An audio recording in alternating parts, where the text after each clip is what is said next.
2010ஆம் ஆண்டு. அப்போது திமுக ஆளுங்கட்சி, அம்மா அவர்கள் எதிர்க்கட்சி.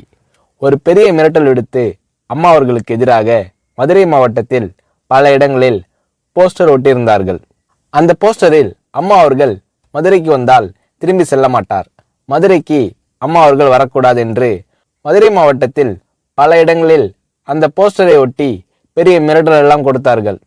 அதேபோல் ஜெயா டிவிக்கும் மிரட்டல் தொலைபேசிகள், மிரட்டல் கடிதங்கள் வந்து கொண்டிருந்தது. ஜெயா டிவியின் செய்தி பிரிவினர் இந்த மிரட்டல்களை பற்றியெல்லாம் தியாகத்தலைவி சின்னம்மா அவர்களிடம் சொல்லி அம்மா அவர்களின் கவனத்திற்கு கொண்டு சென்றார்கள். அம்மா அவர்கள் துணிச்சல், வீரம், கம்பீரம் இவற்றின் ஒட்டுமொத்த உருவம்.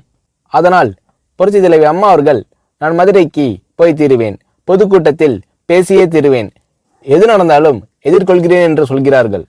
ஒரு கட்டத்தில் ஜெயா டிவிக்கு மிரட்டல் எப்படி வருகிறது என்றால், ஜெயா டிவியின் அலுவலகத்தை வெடிகுண்டு வைத்து தகர்ப்போம், அம்மா அவர்கள் மதுரைக்கு வந்தால் ஜெயா டிவியை ஒழிப்போம், இப்படியெல்லாம் நிறைய மிரட்டல்கள் தொலைபேசியின் வாயிலாகவும் கடிதத்தின் வாயிலாகவும் வந்து கொண்டிருக்கிறது.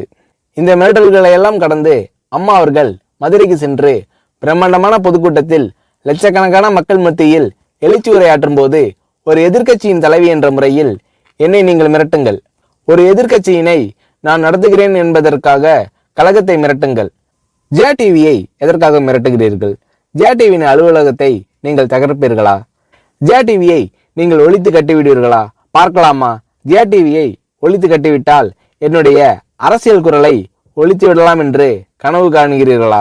ஜெயா டிவி என் உயிருக்கும் மேலானது, நான் என்னுடைய உயிரை விட அதிகமாக நேசிப்பது, என்னுடைய அரசியல் கரமாக நான் போற்றி புகழ்வது, அதன் மேல் நீங்கள் கை வைப்பீர்களா, பார்க்கலாமா என்று எழுச்சி உரையாற்றினார் புரட்சி தலைவி அம்மா அவர்கள்.